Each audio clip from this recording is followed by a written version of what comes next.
Estamos aqui hoje para conversar com o nosso querido professor Dr. Koizes, David Koizes, que escreveu essa belíssima obra que está na sua segunda edição. Eu tive o prazer de ler a primeira edição e trabalhar na primeira edição, e hoje estou com o prazer novamente dobrado de trabalhar a segunda edição deste livro aqui, que daqui a pouquinho a gente vai falar, que foi publicado aqui, ó, com a mesma capa da primeira edição, mas com acréscimos, etc. Daqui a pouquinho a gente vai falar sobre isso. Então é com muita alegria hoje que nós aqui da Vida Nova estamos felizes de você acompanhar conosco a conversa que teremos em poucos instantes com o Dr. Koizes, que já está aqui conosco. Eu quero dizer que a Vida Nova está aí mais de 50 anos produzindo teologia, publicando livros, e é sempre uma alegria a gente poder divulgar os livros e poder fazer com que o máximo possível de leitores tenham acesso ao conhecimento. E uma dessas missões é cumprida, né, quando a gente traz o autor para conversar, como é o caso hoje da nossa conversa com o Dr. Koizes, sobre o livro dele, Visões e Ilusões Políticas. Well, good to see you, David Koizes. It's a pleasure to have you here. Prazer, prazer. Your Portuguese is better than my English. Não é verdade. It's not so. Okay, it's a pleasure. I'm so grateful for you to spend your time with us. And in the beginning, this conversation about the second edition of Political Visions and Illusions, yes. I would ask you about what's new in comparison to the first edition. Right. Well, the first edition was, of course, written about 20 years ago. I started writing it around 1994, and then it was published in English in 2001. And since that time, over the last 20 years, a lot of things have changed. And I thought it was necessary to have a general update, because a lot of things have happened. We had, of course, the 9/11 attacks in New York City. We have had the crash of 2008, the economic crash of 2008, and so things needed to be updated. In the second place, there was a bit of a change in the thesis of the book as well. So the first edition, I focus on ideology as an example of idolatry. But soon after I wrote it, I began to think it's not just a matter of idolatry, it's also a matter of a kind of story that's being told by the ideologies, a story about salvation and how we are going to bring about salvation through our own efforts. And so the second edition, that's one of the major differences between the first and the second edition. In the third place, I have written a concluding ecclesiological postscript. And that is about the role that the institutional church plays vis-a-vis political life. So that includes ministers from the pulpit. It includes ecclesiastical assemblies. How should we address political life from within the context of the institutional church? There are also discussion questions as well for each chapter. And then finally, I had to make some corrections because there were some mistakes in the first edition. Well, when I read your book, I found this interesting passage that you said, "Those ringing the death knell for ideology are themselves in the grip of a worldview." Most of my students ask me always this question: what's the difference between ideology and worldview? Does this distinction exist? If so, could you explain it? Yes, indeed. Everybody is caught up in a worldview of some sort, cosmovisão in Portuguese. Everyone is caught up in a worldview, and it's based in a religious faith. So what do we put our faith in? We put our faith in the God who has revealed himself in Jesus Christ, or else we put our faith in something that God has created. And so there's no such thing as a person without faith. Atheists and agnostics will tell them they have no faith, but they do. They put their faith in something. It may be success, it may be material wealth, it may be a good sex life, perhaps, it may be any number of things that they are effectively worshiping. An ideology grows out of a worldview. So it's like the worldview is the soil, and then the ideology is like the plant that grows out of the worldview. And as a consequence, the major ideologies such as liberalism, conservatism, nationalism, what I call democratism, socialism, they are all rooted in some kind of religious worldview that animates their approach to political life. Yeah. In part of this introduction, you said that every ideology has a religious root. I think this worldview is the same. But why has it been difficult for observers to see the religious roots of the ideologies, for example? Because most people, at least in the Western world, and maybe this is true in Brazil and Latin America as well, tend to think that those people who have faith are only Christians, Jews, Muslims, Buddhists, and others. And they think that if they are socialist, then or liberal or nationalist, that they are viewing things from a kind of neutral perspective, that they see things more clearly than everybody else, but they're not admitting that they have some kind of a faith that's animating their attitude towards nation or political participation or individual freedom. And so I think what we need to do is to try to get people to understand, okay, if you are conversing with me as a Christian, then you need to understand that you too have a religious faith. You may not be able to admit it, but it's there. Yeah. In this book, you made a mention, Hannah Arendt, The Origins of Totalitarianism. Yes, that's right. And she said, all ideologies contain totalitarian elements. Totalitarianism is a worldview or is ideology? Yeah.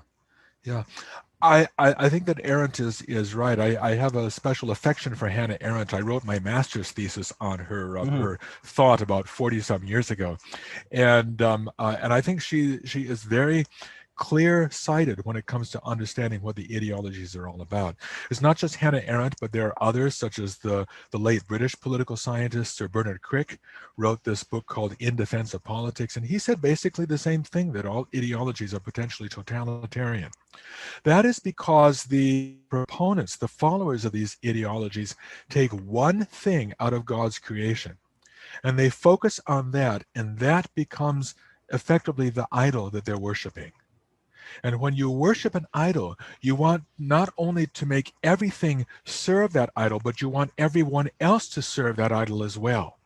And if that means that you have to use totalitarian methods in order to achieve that, then so be it.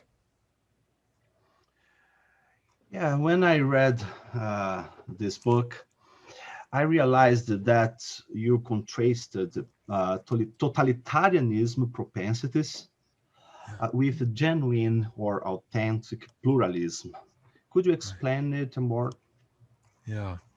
Pluralism is there's a word that I use that I don't think I made up in English, but it's called pluriformity.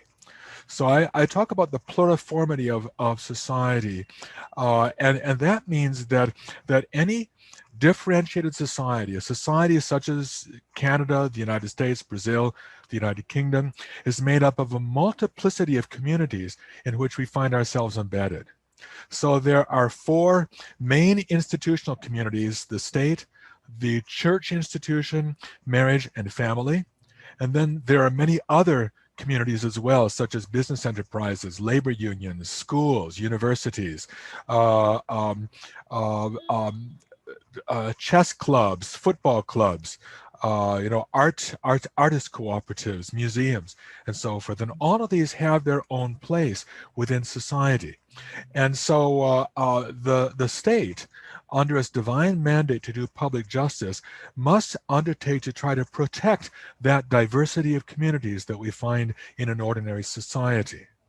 And in some way, the political ideologies that I discuss in that book try to level out the differences amongst all of those communities, so that all communities, if you're a liberal, all communities then become a function of individual desires.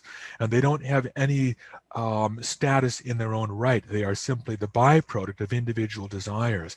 And therefore, every community becomes a voluntary association, even something like the state or the institutional church or marriage and family. A short question. Is it the gospel and ideology? Well, there are many people who would say that it is. And of course, we need to be very careful about that. I would say that basically it is not, because the gospel gives us a true account of God's world. It doesn't try to falsify God's world. It doesn't try to make everything serve individual freedom or human rights or the classless society. But at the same time, it is true that if Christians are not careful enough, they can get sucked into one of these ideologies, and they can endanger ordinary human societies and ordinary human life. So this is why I believe Christians need to be spiritually discerning. They need to exercise spiritual discernment as they evaluate these political ideologies. Yeah, I made this question because many Christians ask me, Pastor, I can't participate with the left ideology or right ideology. What is the adequate for the Christians? You know? Yes, that's right. Yeah, I think, if many Christians are attracted to socialism, for example, because of its impetus in favor of helping the poor and the disadvantaged, because the Bible, especially the Old Testament, is filled with all sorts of commands that we are to help the poor, that we are to help the widow, the orphan, the fatherless, the sojourner or the stranger in the land. And that's something that makes many Christians gravitate towards socialism. On the other hand, the Bible also says that we are responsible as individuals for our standing before God. And so many Christians will say, well, in that case, maybe I want to follow some variety of liberalism. So each of the ideologies has a moment of truth. But it's at that very moment of truth that the ideologies go wrong, because they make it more than a moment of truth. They make it the whole truth. And that means that they are blind to truths where they may be found elsewhere. Yeah. In your book, you show many different ideologies, but you show also your proposal for the solution for this conflict of the ideologies. You can explain about your proposal? Yeah, that's right. And this is where my notion of pluriformity of authority comes in. And there are two principal Christian traditions that have been champions of this pluriformity. One is the tradition of Catholic social teachings, which go back as far as Thomas Aquinas in the Middle Ages. It goes as far back as Pope Leo XIII at the end of the 19th and the very beginning of the 20th centuries, with Rerum Novarum, which was a papal encyclical in 1891 on the condition of the workers, that talked about the need to protect workers within the context of the Industrial Revolution in Europe and elsewhere at that time. There is also the tradition of Neo-Calvinism that goes back to the Netherlands, but and also some of the borderlands between Germany and the Netherlands, and the idea of what Abraham Kuyper called sovereignty in its own sphere, in which every community would have its own sphere that needs to be protected, and businesses need to do what businesses do.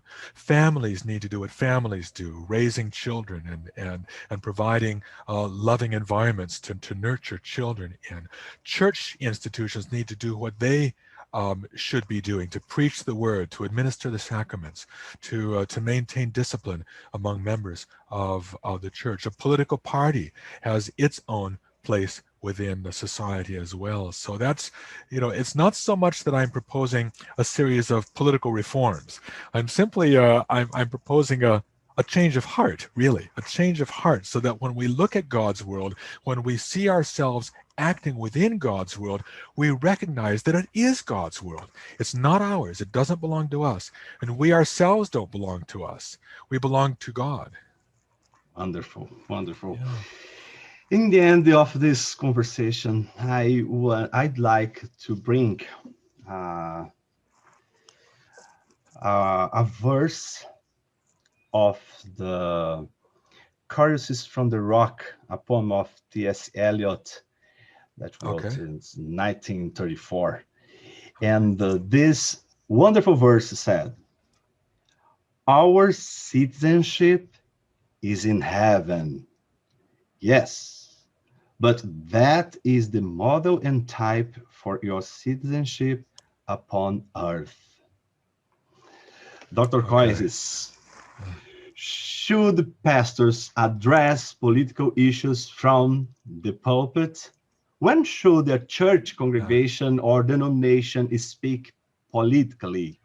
If my son is being here now, he said to us, "Dad, the bomb has been planted." Well, I think pastors and church congregations and denominations have to address politics, but they have to be very, very careful how they do so. And that's why I wrote this concluding ecclesiological postscript to the second edition. My book has been used in theological seminaries in North America and elsewhere, and for that reason, I thought it needed to be addressed. So it's very difficult. I don't think it would be wise for a pastor to get up in the pulpit and say, we need to have a two-state solution to the Israel-Palestine problem. Or we need to have I'm going to use Canadian dollars, we need to have a $15 minimum wage implemented by our governments. That goes well beyond the proper competence and jurisdiction of a pastor. However, it is right for the pastor to preach from Scripture and say, we need to do justice. We need to do justice to the poor, to the oppressed, to the widow, the orphan, the sojourner. We need to look out for the people who are most vulnerable among us. A pastor ought to say this. A church congregation, a denomination ought to say that as well. And they need to teach the people in the pews the principles of what it means to do justice within not only political life, but all of life. So a husband does justice to his wife by being faithful to her. Parents do justice to their children by raising them to be good human beings, and for Christians to raise their children in the faith. That's doing justice to them. So justice is a part of all of life, and when we're addressing political life in particular, we need to be careful how we do so, but we cannot avoid doing so.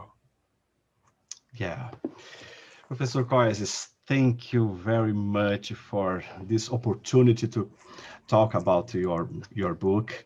I'm really grateful because I believe that your book is a great contribution for the Christians, thinkers in our context in Brazil. Thank you very much. I hope you're very welcome in future to see you face to face in Brazil again. So. Yes.